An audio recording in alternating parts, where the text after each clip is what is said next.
हम पहली दफ़ा अपने इस मीडिया सेंटर में आपको दावत दी है और ख़ास तौर पर इसलिए कि बाज़ लोग समझ रहे हैं मैं सारी ज़िंदगी 27वीं रोज़ा रसूल के अंदर गुजारी है और उन खुश नसीब लोगों में से हूँ जिन्होंने खाना काबा की छत पे भी नमाज़ पढ़ी है, आशिक़ रसूल भी हूँ, ख़त्म नबूवत का सिपाही भी हूँ।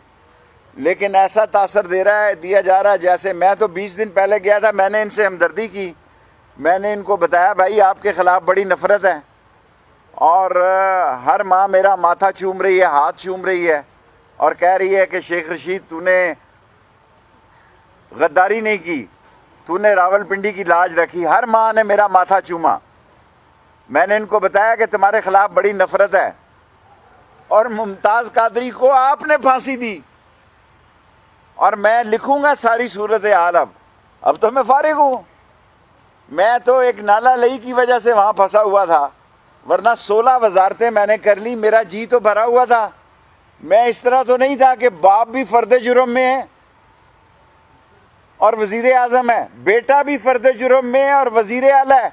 अगर दुनिया में किसी जगह ऐसा साबित हो कि बाप पे भी फ़र्द जुर्म लगने की डेट ले रहा हो और वज़ीर आज़म हो और बेटा भी वज़ीर आला हो और फ़र्द जुर्म से भाग रहा हो, मैं सियासत से दस्तबरदार हो जाऊंगा। अगर दुनिया में ऐसा कोई केस, जब से जमहूरियत वजूद में आई है, हज़ारों सालों से जमहूरियत जब से वजूद में आई है, इतनी बड़ी धांधली, इतनी बड़ी चोर बाजारी, इतनी बड़ी मुनाफकत, इतनी बड़ी कॉन्स्पिरेसी, इतनी बड़ी मदाखलत और इतना बड़ा धोखा आवाम के साथ कहीं नहीं हुआ।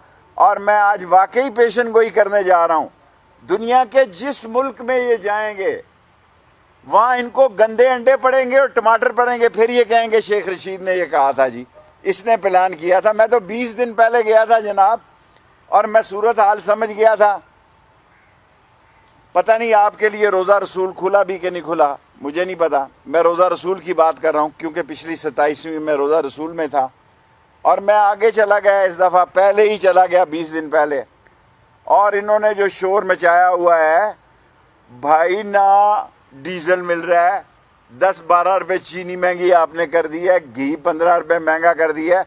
ये सारे इल्ज़ामात जो हम पे लगते थे, अल्लाह की शान देखे इन पर लगने शुरू हो गए।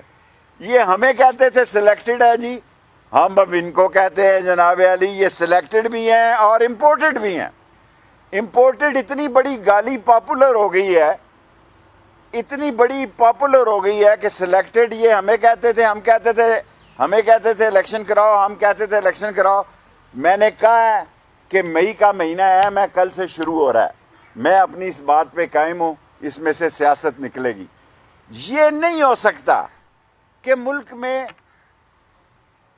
अफरा तफरी है, मुल्क में सरासीमगी है, मुल्क में नफरत है एक दूसरे के खिलाफ, तशवीशनाक सूरत हाल है, खौफनाक सूरत हाल है मुल्क की, और इस पर खामोश तमाशाई बना रहा जाए। ऐसा नहीं हो सकता, ऐसा नहीं हो सकता कि इतनी तशवीशनाक सूरत हाल में खामोश तमाशाई बना रहा है। ये जो दाता दरबार में 18 पार्टियां इकट्ठी हुई हैं, ये जो दाता दरबारी तावीज़ से इकट्ठी हुई हैं और 2 वोटों की अक्सरियत है, 2 वोटों की अक्सरियत से जो बनी है, और जो मुनहरफ हैं पंजाब में, अगर उनका फैसला हो जाता है कि ये डिस्क्वालीफाई हैं तो ये और बड़ा फड्डा पड़ जाएगा। अगर ये डिस्क्वालिफिकेशन का फड्डा पड़ जाता है पंजाब में, जो 22 हैं या 20 हैं या 26 हैं, तो ये एक और नया कट्टा खुल जाता है इस मुल्क में। इस मुल्क की सियासी सूरत हाल को शदीद किस्म के ख़तरात हैं। इसलिए मैं सारे अदारों से अपील करता हूँ, पाक फ़ौज अजीम फ़ौज है, इसका एहतराम होना चाहिए। पाक फ़ौज ने इस मुल्क की सालमियत के लिए कुर्बानियाँ दी हैं। पाक फ़ौज का जवान आज भी जान दे रहा है। पाक फ़ौज का जवान जो है वो पाकिस्तान की सरहदों का भी ज़ामिन है और पाकिस्तान के चौक और चौराहे का भी ज़ामिन है। और अगर एक साजिश के तहत पाकिस्तान के फ़ौज के ख़िलाफ़ बात की जाए तो शेख रशीद को ये कबूल नहीं है। मैं पल्स दे रहा हूँ महल्ले की, गली की, कूचे की तमाम लोगों को कि ये बड़े चालू लोग हैं, सियासतदान बड़े चालाक होते हैं, इन्होंने कोई 14 मरतबा गालियां दी लंदन से बैठ के, और गुजरांवाला और शेखुपुरा से फौज को नवाज शरीफ ने, और 14 मरतबा ही शहबाज शरीफ ने बूट्स चाटे हैं, बूट पॉलिश की है। मैं जब कहता था कि शीन निकलेगी, शीन निकलेगी, आप लोग सारे मेरा मजाक उड़ाते थे, कहां है नून? और एक ऐसी चापलूस जमात निकलेगी, एक ऐसी चापलूस बूट पालशिया पार्टी निकलेगी कि जो ये कहते थे जनाब अली हम तो यहां बिजली को हमने आम कर देंगे, लोड शेडिंग सबके सामने है। मेरे महल्ले के दर्जी कपड़े नहीं दे रहे, कह रहे जी कि बिजली नहीं आ रही। चीनी वाला यूटिलिटी स्टोरों के हालात देख लें, इतने अबतर हैं, कोई मसला नहीं। और ये जो इल्ज़ाम लगा रहे हैं, मैं उनको कहना चाहता हूँ, मैं आशिक़ रसूल हूँ, रोज़ा रसूल पर जो कुछ हुआ नहीं होना चाहिए, लेकिन आपकी शक्ल से लोगों को नफ़रत है। अब ये 5 शक्लें जहाँ आदमी देखता है उसको गुस्सा आ जाता है। ये 5 शक्लें जो है गैंग ऑफ 5 की जहाँ देखता है, और मैं पेशन गोई कर चुका हूँ, इन 5 शक्लों की जब ये लंदन जाएंगे, यूरोप जाएंगे, जहाँ जाएंगे, अगर इनको गंदे अंडे ना पड़े, अगर इनको टमाटर ना पड़े, तो आप मुझे पकड़ लें। इस मुल्क का जमहूरियत सवा नेज़े पे खड़ी है, और इसी महीने में फ़ैसला होना है जनाब। अगर एक दफ़ा कॉल हो गई तो फिर कॉल कौन संभाल सकता है? फिर कॉल कोई नहीं संभाल सकता। और मुझे हैरानगी है कि आज हमजा शहबाज ने भी मेरे बारे में बात की है। चलो एक वो करता है राना सनौल्ला, उसका तो मैं नोटिस ही नहीं लेता, अपनी तौहीन समझता हूँ। हमला औरतों को, जो बहनों और बेटियों को, जो हमारी थी तंजीम मिनहाजुल कुरान पे गोलियां मारने वाले, अगर ये समझते हैं कि मुझे नहीं छोड़ेंगे, तो भाई मेरी जितनी पाकिस्तान के सारे सियासतदानों ने कैद काटी है, मैंने अकेले ने काटी है। और मैं तो लिखना चाहता हूं, आप पछताएंगे, मुझे बड़ा लीडर ना बनाए, मैं बड़ा लीडर नहीं बनना चाहता। मैं तो नाला लई के साथ रिटायर हो रहा था। पिछली दफ़ा भी मैं इलेक्शन नहीं लड़ना चाहता था, आपने कहा कि ये अगला इलेक्शन।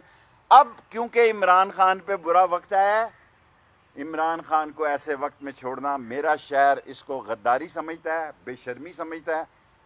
और मेरा शहर समझता है कि शेख रशीद, जो आप दस्तबरदार औरत थे, जो आप क्या कहते हैं उसको,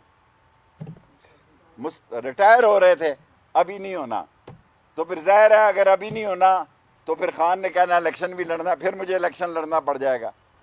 सनाउल्लाह कादरी साहब, मैं कभी आपका नोटिस लेना अपनी तौहीन समझता हूँ, मैं अपनी तौहीन समझता हूँ। और हमजा शहबाज साहब, आप बच्चों की तरह इस मुल्क में जो खेल खेला जाने वाला है, अगर आप समझते हैं, आप भी ट्रैप हो गए। फिर कह रहा हूं, आप भी ट्रैप हो गए। कहां गई आपकी मकबूलियत? आप भी ट्रैप हो गए। और जो सलूक, जो बातें हमारे बारे में लोग करते थे, वो लोग आज आपके बारे में कर रहे हैं। आपने नजर नहीं आना। अगर इमरान खान नहीं है तो फिर आप भी नहीं है, फिर रहेगा नाम अल्लाह का, होगा वो जो अल्लाह को मंजूर है। आपने काफ़ी चापलूसियाँ करके देख ली हैं, बूट पॉलिश करके देख ली हैं। ये बूट पॉलिश काम नहीं आएंगे। हर घर में इस वक्त, हर घर में पाकिस्तान, डेंटर है, पेंटर है, वेल्डर है, फौजी है, मैकेनिक है, दर्जी है, धोबी है, सहाफ़ी है, ट्रेडर है, छोटा दुकानदार है। हर आदमी ये समझता है, खास का तल्लक अदारों से ही क्यों ना हो, उनके घरों में समझा जाता है कि इमरान खान से ज्यादती हुई है। सो इमरान खान के साथ खड़े हैं जी। हमारी ख्वाहिश है कि हालात बेहतर हो जाएं, तमाम अदारों से हालात बेहतर हो जाएं, तमाम अदारों से हमारी पाकिस्तान के किसी अदारे से लड़ाई नहीं है। और क्या फ़र्क है कॉन्स्पिरेसी में और मुदाखलत में? मैं तो उर्दू मीडियम वाला हूँ। मैं तो कॉन्स्पिरेसी वो समझता हूँ जो 2 आदमियों के दरमियान या 4 के दरमियान होती है। मुदाखलत मैं समझता हूँ जो मुल्क के ख़िलाफ़ होती है। और मैंने DGISPR साहब के ब्रिगेडियर साहब से कहा था, हुजूर मुदाखलत ज़्यादा डेंजरस है। कॉन्स्पिरेसी इतनी डेंजरस नहीं है, और हम अपनी पाक फौज के साथ भी खड़े हैं, और हर पाकिस्तानी का फर्ज है खड़े हो। लेकिन जो इमरान खान के साथ ज्यादती हुई है, जिस तरह उसको दीवार के साथ लगाया गया है, उसको तन्हा छोड़ना भी बददयानती है, उसको भी तन्हा छोड़ना जो है वो बेशर्मी है। और मेरा सारा शहर जो है इस बात पर मेरे साथ है कि मैं ऐसे कड़े वक्त में इमरान खान के साथ हूँ। और जो लोग मुझे नहीं कहना चाहिए था, लेकिन ये हकीकत है कि अगर मुझे टाइम मिला, अगर इन पागलों ने मुझे लीडर बनाने के लिए जो धमकियां मुझे दे रहे हैं, तो फिर मैं असल सूरत हाल सारी लिखूंगा। ये जो क्या नाम है, जिन्होंने मुमताज़ कादरी को फांसी लगाई, मुमताज़ कादरी की शहादत के जो ज़िम्मेदार हैं और किन हालात से वो गुजरे हालात, ये सब लिखूंगा। क्योंकि आगे मेरी किताब के 2 करोड़ रुपया मेरे अकाउंट में आ गया, मुझे नहीं पता था इतनी बिकेगी। तो अब मैं लिखूंगा तो शायद जेल से लिखूं तो 10 करोड़ आ जाए। देर ना करो, जल्दी करो। मैं बुज़दिल आदमी नहीं हूं, सारे कान खोल के सुन लो। जेल मेरी ससुराल है, हथकड़ी मेरा जेवर है, और मेरी छाती शहादत के जज्बे से सरशार है। और मैं इस्लाम का सिपाही हूँ, नामूसे रसालत का सिपाही हूँ। और जो ये बकवास बंद कर दें तो आप उनको मेहरबानी होगी। और खड़ा रहूँगा चट्टान की तरह इमरान खान के साथ। इस वक्त इमरान खान को छोड़ना बददयानती है। सवाल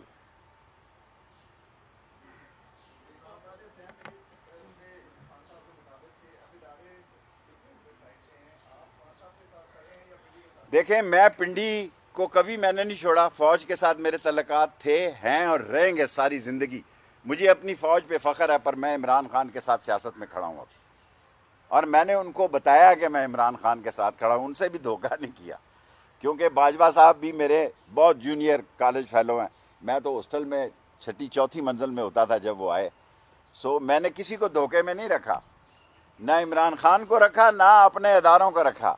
अदारों को कहा कि उम्र के इस हिस्से में आ चुका हूँ कि इस वक्त इमरान खान को छोड़ना जो होगा ना, वो बददयानती। फ़ौज के साथ हूँ सारी ज़िंदगी फ़ौज के साथ अच्छे तल्लुकात थे, हैं और रखूँगा। अब भी सुलह चाहता हूँ फ़ौज के साथ, लेकिन इमरान खान के साथ खड़ा रहूँगा। जो काल वो देगा उसकी काल पे पहुँचूँगा। 28 तारीख को मैं कमेटी चौक पे पहुँचा था, बहुत सारे लोग नहीं पहुँचे। आखिरी सवाल था मड़ा दादा, आखिरी सवाल जी जी।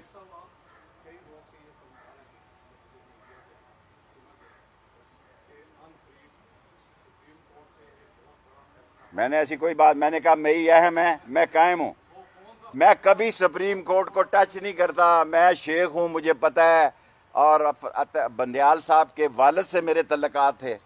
बंदयाल साहब एक अजीम जज है और उनके वालिद मेरे शहर के कमिश्नर थे, फ़तेह खान बंदयाल। सो मुझे आप बेवकूफ़ समझते हैं। मैं फ़ौजियों के, ना मैं फ़ौजियों के ख़िलाफ़ हूँ, ना मैं जजों के ख़िलाफ़ हूँ।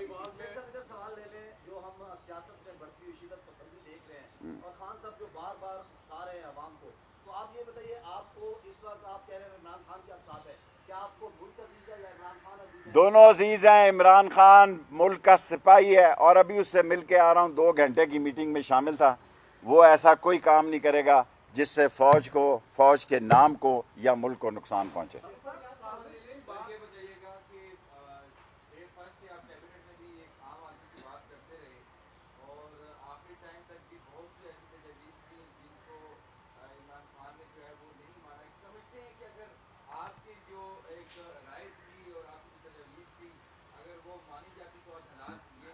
देखें, अल्लाह ताला वो मुकद्दर का सिकंदर है इमरान खान।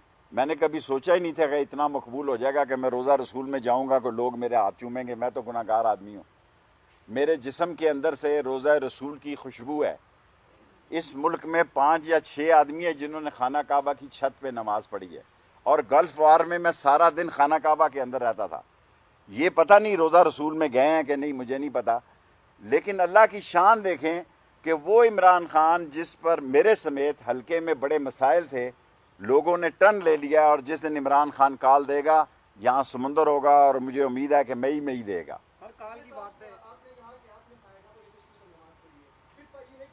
हाँ, ये मुझे पता है।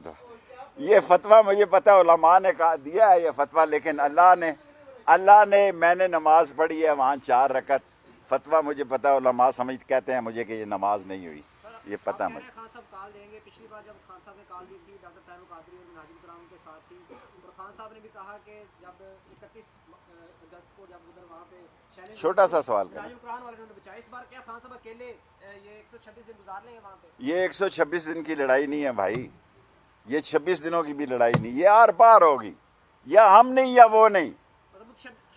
तशद्दुद की तरफ तो हम जाएंगे ही नहीं, लेकिन अगर अवाम का समंदर निकल आया तो लोग अंधे नहीं हैं, सारी कौम पाक फौज के पीछे है, कौम को नाराज नहीं करना, इलेक्शन इलेक्शन इलेक्शन।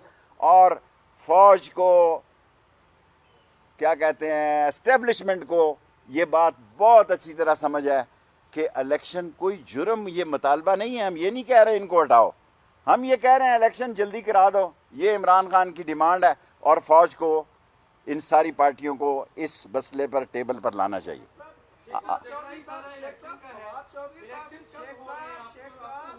जी जकी, देखें मैं तो इलेक्शन को बड़ी ईद के इर्द गिर्द होते देख रहा हूँ। ये तो कहेंगे कि हमें 1.5 साल गुजारने दिए जाए, अगर इनको जितना टाइम मिला उतने ख़राब होंगे। इमरान खान तो 30% गंदम का रेट कम करा रहा था, गैस का कम करा रहा था, पेट्रोल का करा रहा था, ये IMF से बढ़वाने जा रहे हैं, ये रुसवा हो जाएंगे। आप ये देखें जितने खौफनाक हालात में हम थे आज से 2-4 महीने पहले, उसी खौफनाक हालात में ये जा रहे हैं। अल्लाह ने हमारे साथ नेकी कर दी है, कोई नेकी काम आ गई है।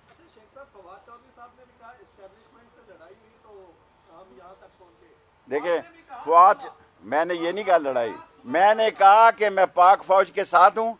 पाक फौज अजीम फौज है, पाक फौज ने पाकिस्तान के लिए बेइंतहा कुर्बानियाँ दी हैं, लेकिन वो सारे समझदार लोग हैं, अकल रखते हैं, उनको समझ है कौम चाहती है कि एक फेयर इलेक्शन हो जाए। लेकिन इसका मतलब ये नहीं कि मैं पाक फौज के साथ हूँ तो मैं ऐसे मौके पे इमरान खान का साथ, मैं इमरान खान के साथ चट्टान की तरह खड़ा हूँ, चाहे मैं मारा जाऊँ। और इस गंदे आदमी से तो नहीं मैं मारा जाता, इस चमगादड़ की शक्ल वाले से तो नहीं मारा जाता।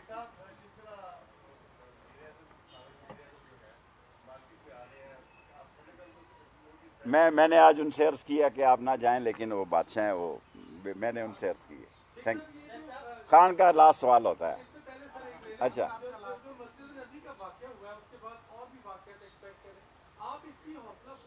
नहीं, मैं तो मैंने पेशन गोई की है। दुनिया में ये जहाँ जाएंगे इन्हें गंडे अंडे पड़ेंगे, टमाटर पड़ेंगे। एवन फील्ड में जहाँ नवाज शरीफ रहता है उसके इर्द गिर्द लोगों ने दरख्वास्त दी है थाने जाके कि जो बंदा यहाँ से गुजरता है वो चोर चोर के नारे लगा के जाता है।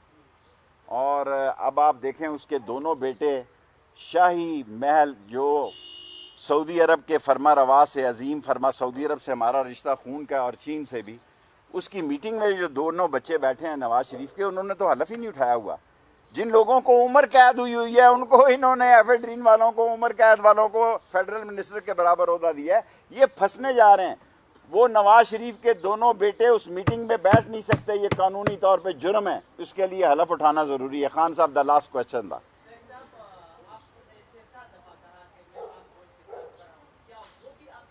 इंशाअल्लाह ताला वो मेरे साथ खड़े हैं, मैं उनके साथ खड़ा हूँ, और मैं इमरान खान को लाने के लिए भी पूरी कोशिश कर रहा हूँ कि ऐसे हालात पैदा हो जाए कि इमरान खान दोबारा आ जाए। Thank you. कोशिश